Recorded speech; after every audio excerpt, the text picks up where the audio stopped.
Do you know, your music, you don't need me to tell you, is so universal. Before coming on here, we're talking about Japan and how big a market that is for you. Australia, per capita, there's no I would bigger say market. Australia's probably my best market. Yeah, well, I think there's a reason for that too. And I think the reason is that, even though I say it myself, I think there's a basic honesty about Australians, or Australians love a basic honesty. And also, the sort of music that you do, because it's far-ranging, I think, once again, our tastes meet that sort of broad spectrum, you know what I mean? Well, there's definitely an eclecticity about Australians that's beautiful, I think.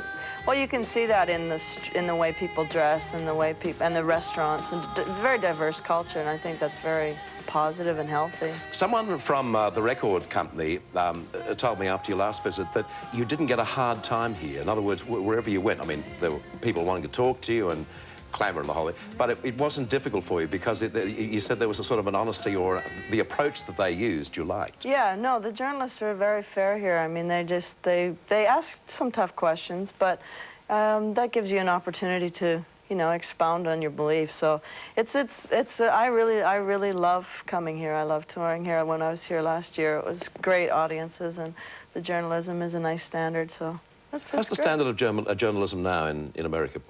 Well, you have the whole spectrum. I mean, it goes from the yellow seems rags, to be growing. Yeah, yeah, it goes.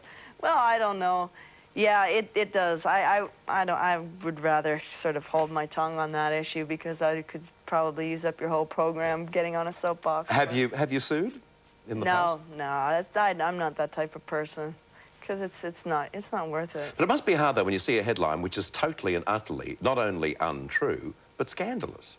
Yeah, it's a little tough, but I think, you know, you just have to, I think you have to just live your own truth and know what's going on, and you know, just walk a straight line.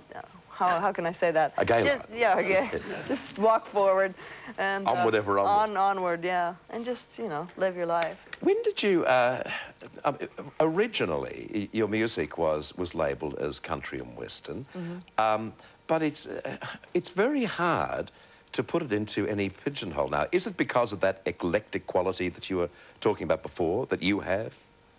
Yeah, it's because I, you know, basically follow my instincts, and I have a very eclectic taste myself. So things that I absorb seem to get regurgitated, and that's what I produce. You know, I can't help but follow these different attractions that I get towards music, and I don't know. I think it's pretty important too, and you've stressed this elsewhere, that no one's to believe that, you know, drag is in any way an advertisement for smoking, because you're a non-smoker yourself. But it's just a lovely idea. Whose idea was it?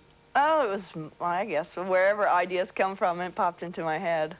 And so it's basically songs with the smoking connotation. See, I'm old enough to remember when smoking was seen as a pretty important... Glamorous. But a pretty important component of romance and lovemaking. Right, yeah, I know.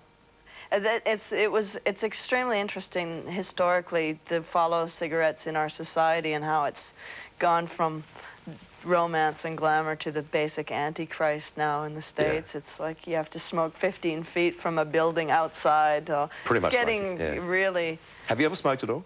Oh, yeah, when I had a few too many cocktails, I maybe grab a friend's cigarette and have a puff, but I don't like it. I don't like it, no. You're under your first single for us this morning. We'll take a commercial break just while you're waiting. Oh. Can I offer you one? Oh, sure, yeah. thank you.